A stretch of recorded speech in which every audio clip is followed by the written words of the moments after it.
নমস্কার। 2024 সালের প্রত্যেকটি মাধ্যমিক পরীক্ষার্থীদের জন্য পশ্চিমবঙ্গ মধ্যশিক্ষা পর্ষদ অর্থাৎ বোর্ড থেকে এবার নতুন ব্যবস্থা করলো। আর তার জন্য এবার জেলায় জেলায় ব্লকে ব্লকে কন্ট্রোল রুম চালু করা হয়েছে। কোনো রকম অসুবিধে পড়লেই কিন্তু তাদের সাথে যোগাযোগ করতে পারবে যে কোনো মাধ্যমিক পরীক্ষার্থী। পরীক্ষাতে দেরি হলেও যোগাযোগ করতে পারবে বা কোনো অসুবিধে হলেও তাদের সাথে তৎক্ষণাৎ যোগাযোগ করলেই কিন্তু রেহাই পাবে, অর্থাৎ কোনো একটি রাস্তা তারা বের করে দেবে। আর সেই নাম্বারগুলি আজকে এই ভিডিওর মাধ্যমে তোমাদের সামনে শেয়ার করব। যদি তোমরা এবছরে মাধ্যমিক পরীক্ষা দিচ্ছ তাহলে কিন্তু খুবই গুরুত্বপূর্ণ এই নাম্বারগুলি।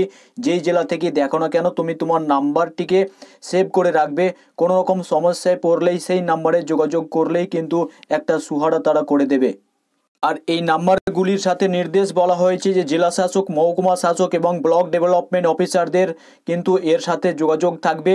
যে কোনো ক্ষেত্রেই কিন্তু তোমাদেরকে সাহায্য তারা করতে পারবে। আর তাই এই নাম্বারগুলি অত্যন্ত গুরুত্বপূর্ণ। তো নাম্বারগুলি দেখতেই পাচ্ছ অন স্ক্রিন। কিন্তু এখানে মহামান্য কলকাতা হাইকোর্টের নির্দেশে কিন্তু এই সুবিধা তারা দিচ্ছে। আর তার জন্য এই হেল্পলাইন নাম্বারগুলোই 2 ফেব্রুয়ারি থেকে দেখতে পাচ্ছ যে 2024-এর 2 ফেব্রুয়ারি থেকে পরীক্ষার দিনগুলি যতদিন চলবে ততদিন সকাল 6টা থেকে সন্ধ্যে 6টা পর্যন্ত কিন্তু এগুলিতে যোগাযোগ করা যাবে।